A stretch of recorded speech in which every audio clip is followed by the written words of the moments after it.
Hello everyone, this is Grace. It is October the 1st, 2022, and today we're going to be taking a look at the Passover. And we're going to take a deep look into this. You will need to see all of the videos in order to get the entire picture. The reason why is because instead of separating everything out, well, I'm going to try to separate everything out as best as I can. But the way that we're going to get to the truth is we're going to be reading through several big chunks of each book that we look at. And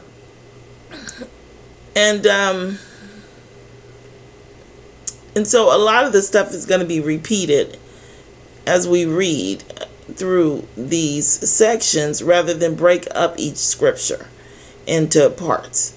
So we're going to read, and as we go along, I'm going to discuss what that scripture is saying and trying to teach us, okay? And then we'll point out the errors and we'll go on.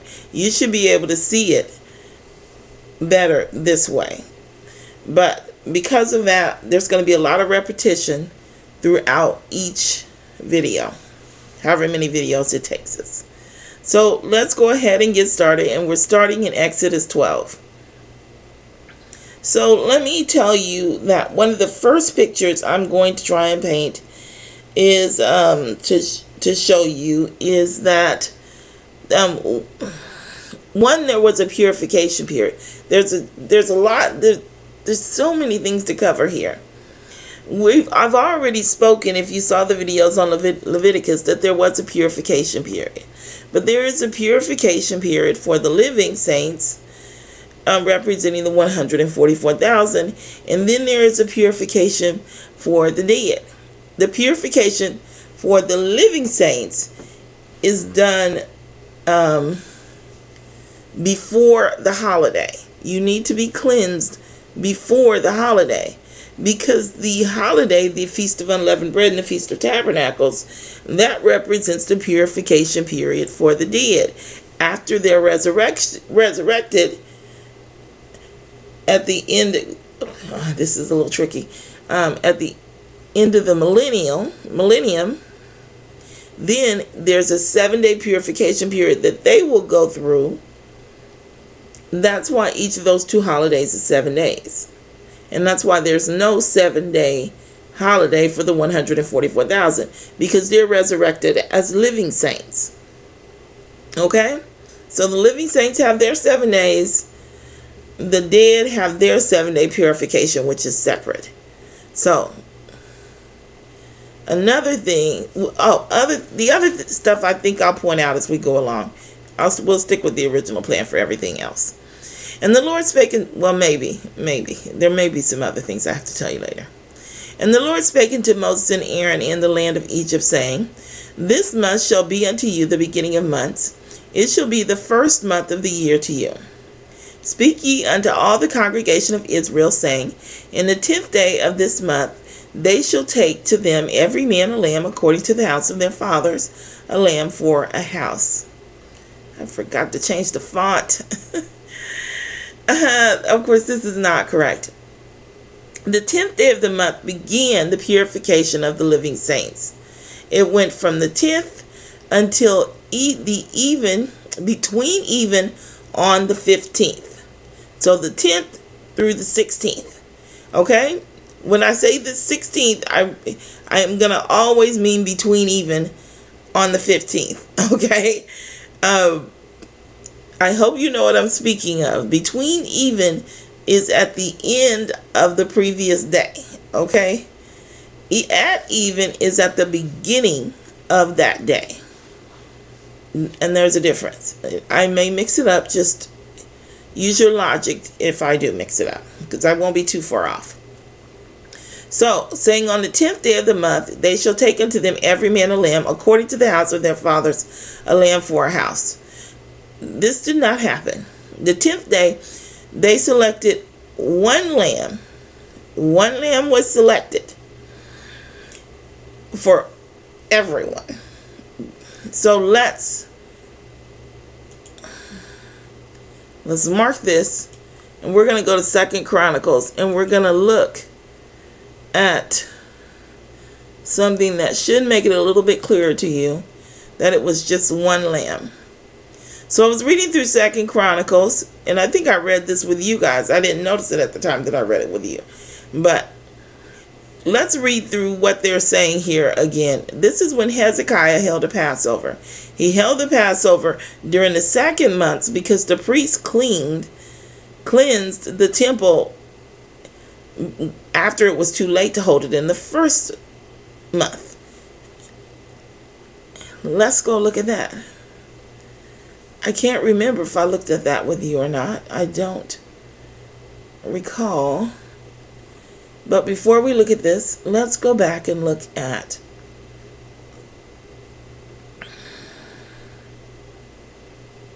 where let's see if I got it marked. Here it is right here. Hold on.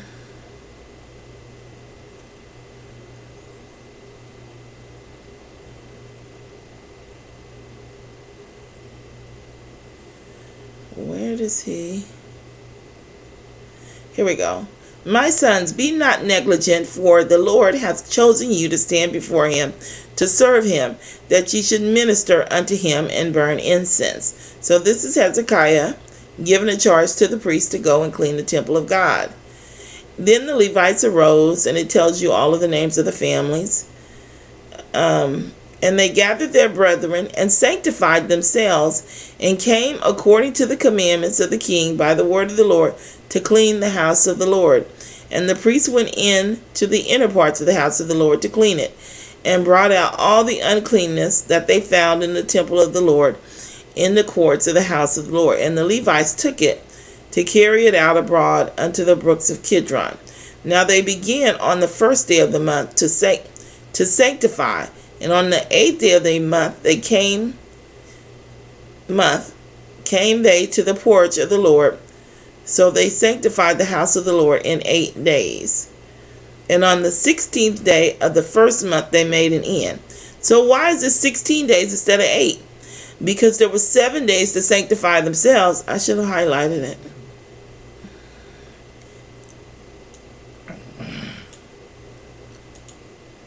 Because there were 7, they begin on the first day of the month to sanctify. But it doesn't say what. It just says to sanctify. Well, we know that they sanctified themselves. So 7 days to sanctify themselves, and on the 8th day they were sanctified. On the 8th day of the month they came to the porch of the Lord. So they sanctified the house of the Lord in 8 days. And on the 16th day of the first month they made an end. 7 days to sanctify themselves. They were finished on the 8th day. They went on the 8th day to the porch of the Lord, and then they sanctified the house.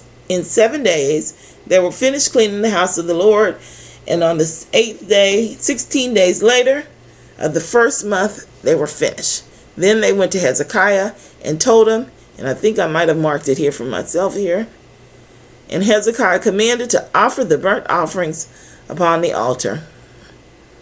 7 days to sanctify themselves. It's a continued theme throughout the Bible. Now let's look at the scriptures for one lamb. So they had the Passover on the second month. They called all their brethren from the other houses of God, the other houses, to come with them. And they killed the Passover on the 14th day of the second month. And the priests and the Levites were ashamed and sanctified themselves, and brought in the burnt offerings into the house of the Lord. This is one Passover. They killed the Passover on the 14th day of the same month. Now, how do we know that for certain? Because they change it when they get to the ox. Because the ox, as I mentioned to you before, I've done this video before. I don't think I spoke with you about the ox. Let me tell you about the ox, because I have to correct something that I said before. When we were studying in Leviticus, I told you they did not have to eat all of that ox in the same day. It was, they could eat whatever they wanted to. It was a party. It was a celebration. Well, I've been in Leviticus reading errors too long. In Exodus, it said that they would choose one lamb according to the houses of the people of God, right? That's what they would do with the ox. They would choose an ox and they would make the ox big enough to feed all of the people, and there would be no leftovers. And this is correct because there's not going to be any leftovers when you're in heaven. You're going to have enough to eat. You're going to have what you want to eat. There's no need for leftovers. Okay? I didn't understand it at first, but I see it now. So, and it tells them in another place, and we might see it here, I think we will. It says, okay, after you get done eating and celebrating, then go home.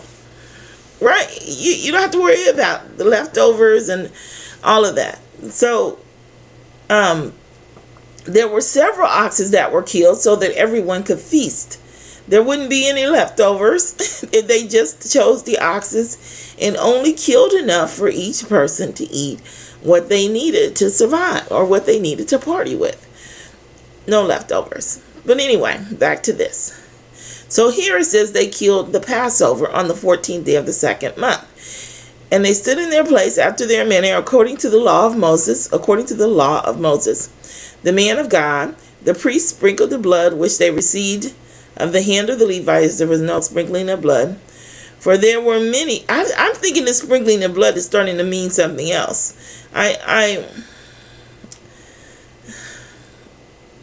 Another time. I'll look at it another time. For there were many in the congregation that were not sanctified. Therefore the Levites had the charge of the killing of the Passovers. For everyone that was not clean to sanctify them unto the Lord. So, here, one Passover was killed. Here, when there were many oxen killed, they used an S. One lamb would have been killed on the Passover, not many. That's why you have the Passover as opposed to the offerings. You have the burnt offerings, you have the meal offerings, you have the peace offerings. You have one Passover. So let's go back. One Passover lamb would have been selected on the 10th. That also would have begun the count for the purification of the symbolic purification of the living saints, or the 144,000. Okay, so let's keep reading. And also in here, we spoke a little bit about the ox, which would have been selected, because this right here is the rules for the ox that would have been selected and killed on the 16th, or between even on the 15th. So let's read on. And if the household be too little for the lamb, let him and his neighbor next unto his house take it according to the number of the souls. Every man according to his eating shall make your count for the lamb, for the ox. Your lamb shall be without blemish, a male of the first year. Ye shall take it out from the sheep or from the goats. A goat is not an offering. A goat is only a sin offering amongst the offering system. I mean, you might, I don't know, I don't see why you would offer a goat at any other reason, but I'm not saying it's excluded. But in the offering system, it is a sin offering. You have a lamb of less than 1 year for your burnt offering. You have the meal offering, which is a subsidiary offering. It's going to go with the lamb of the burnt offering, and that's us. We are represented by the flour mixed with a little bit of oil and mixed with a little bit of wine, which they tell us, I didn't study it, is the martyrs. Okay, I didn't look that up, but I'm just going by what I've been told. So the oil representing the 144,000, the wine representing the martyrs, and the flour representing all the saints. And that's a subsidiary offering that would have been burnt with the burnt offering, and then again with the part of the peace offering, which was sacrificed on the altar. And we'll talk about that more later as well. And you may have already seen the parts in Leviticus, and you know about the peace offering. But let's continue on. Your lamb shall be without blemish, a male of the first year. You shall take it out from the sheep or from the goats. No, absolutely not. And you shall keep it up until the 14th day of the same month, and the whole assembly of the congregation of Israel shall kill it in the evening. This is why it says the assembly shall kill it.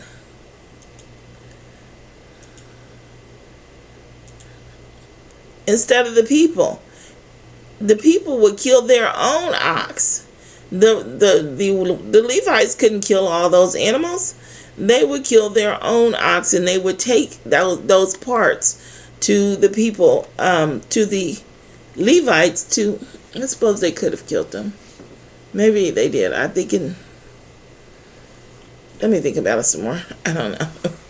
Anyway, they'll keep it until the 14th day of the same month, and then the assembly, the whole assembly,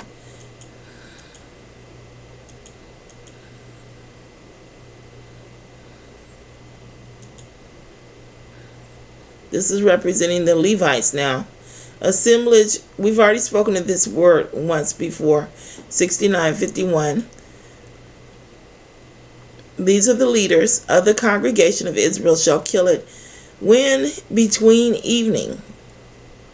We know that the Passover was killed at 9 a.m. It was killed at 9 a.m. on the latter part of the 14th in the daytime hours. Well, I said 9 a.m., so I guess you could have figured that out. But the ox is killed in between evenings. They shall take of the blood and strike it on the two side posts and on the upper door posts of the houses wherein they shall eat it. This means something, but I did not look it up. I'm sorry. I just didn't. We don't need that for this information. But we're going to see the doorposts again, but I didn't take the time to look it up. And they shall eat the flesh. Let me unhighlight this. And they shall eat the flesh in that night, roast with fire and unleavened bread, and with bitter herbs they shall eat it. So, the burnt offering, the lamb, was burnt holy. All of it went onto the altar. All of it was burnt up. The ox was eaten that night. It didn't have to be roast with fire.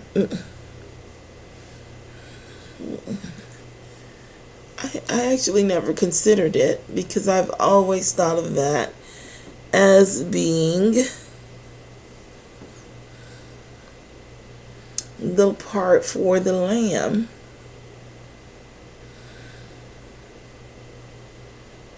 I don't know. I don't know if it had to be roasted or not.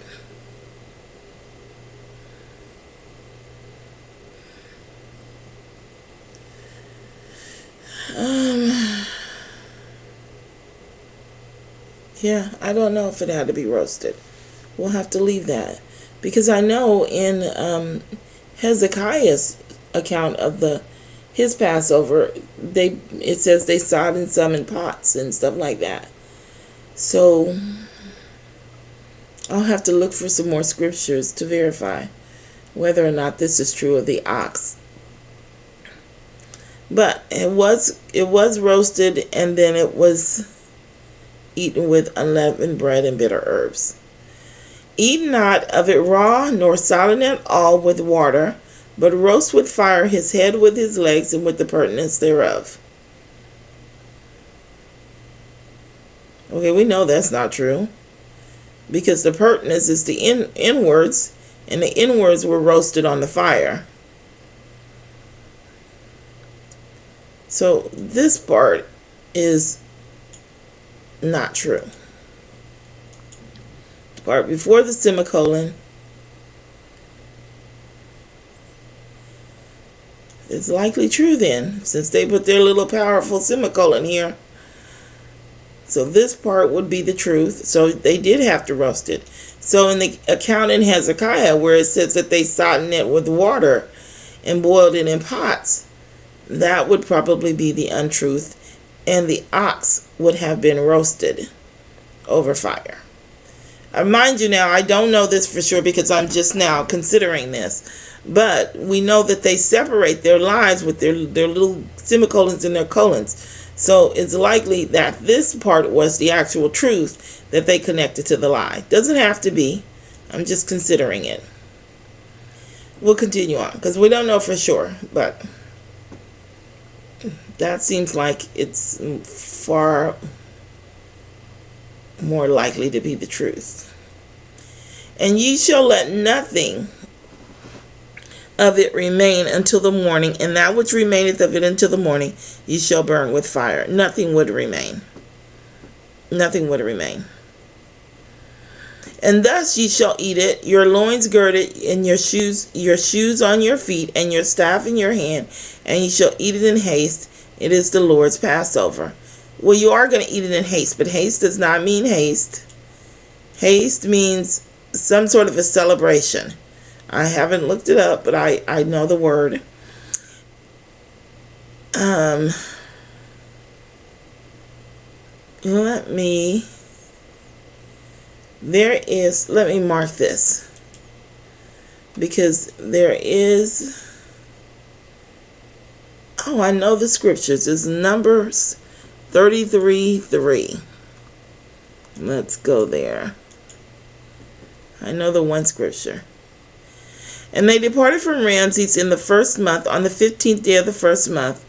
On the morrow after the Passover, the children of Israel went out with an high hand in the sight of all the Egyptians. They went out singing praises to God. It was a celebration to them. That's what that word means. Now, I can't get into it right now. It's just too much. There's errors in this sentence. That's why I have it highlighted up. But this part is correct. That they went out with a high hand. That's correct. This word, haste right here, this 2649, does not mean haste. There's a different word for haste. Some of this is going to be repetitive to you because this is my second time doing this video. I can't remember what I've said and what I haven't said, to be honest with you. I let too many days go in between me originally doing it and me redoing it. So I don't know if I said it in the previous time, that if I told you all of this in a previous video, or if I told you all of this when I originally recorded this video. Okay? So, hasty flight, but the root words don't mean anything either. So let me go back.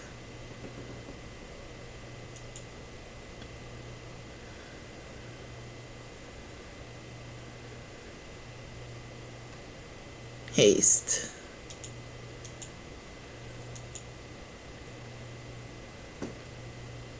The word is chipazon. Chipazon. This word is some type of a celebration. So we're going to search for haste in Exodus.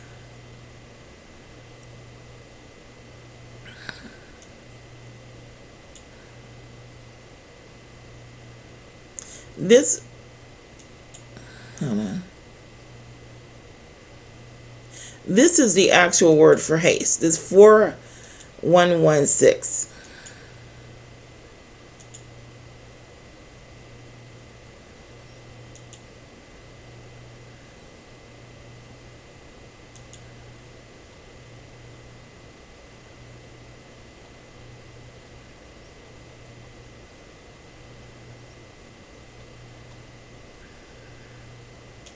I can't remember which verse it was. Hold on. 33.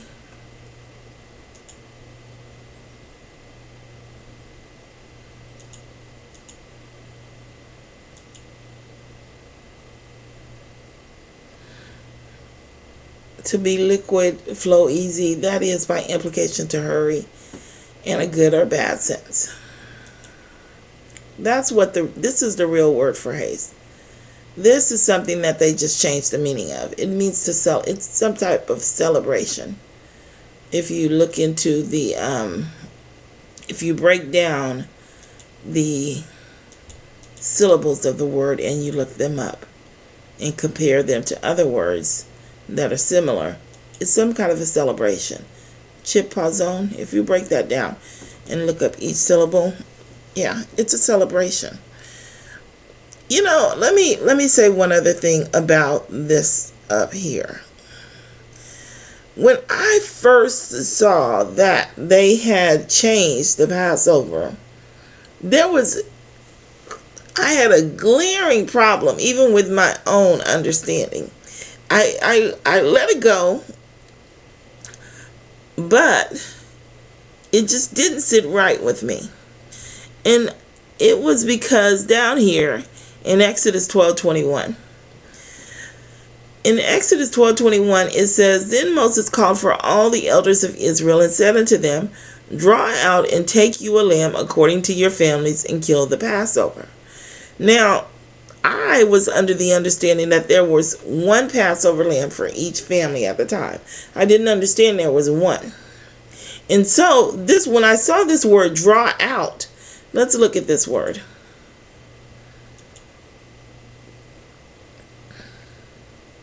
This is to draw, used in a great variety of applications, including to sow, to sound, to prolong, to develop, to march, to remove, to delay, be tall, draw along, continue.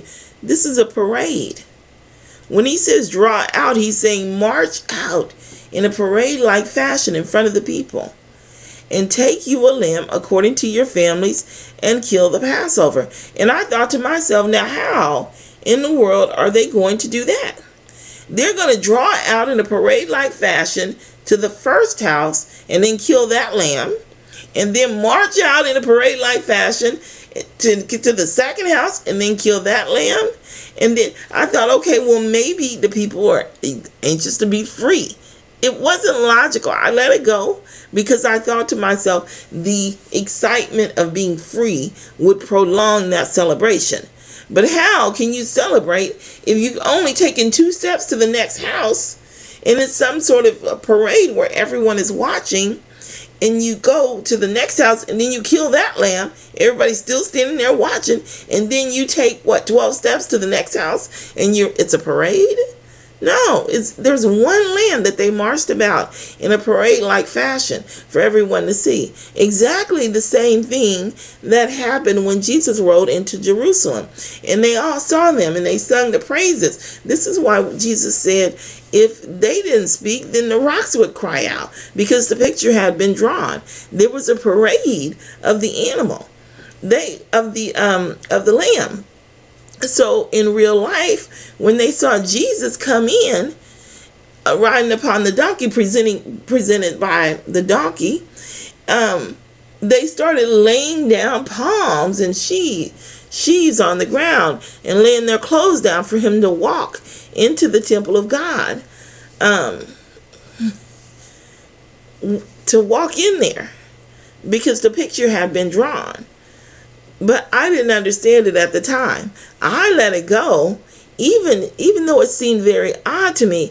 I let it go because I made myself believe that the people could maintain that sense of exuberance even from house to house in anticipation that their house was coming next. But there's no way everybody would have stayed excited once your house was marked. You were essentially out of the parade.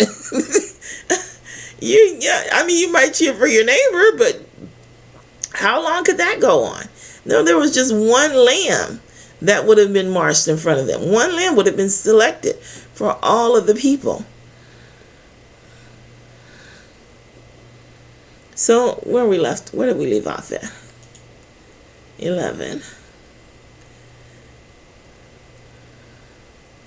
And thus shall ye eat it, with your loins girded, your shoes on your feet, and your staff in your hands, and ye shall eat it in haste. It is the Lord's Passover.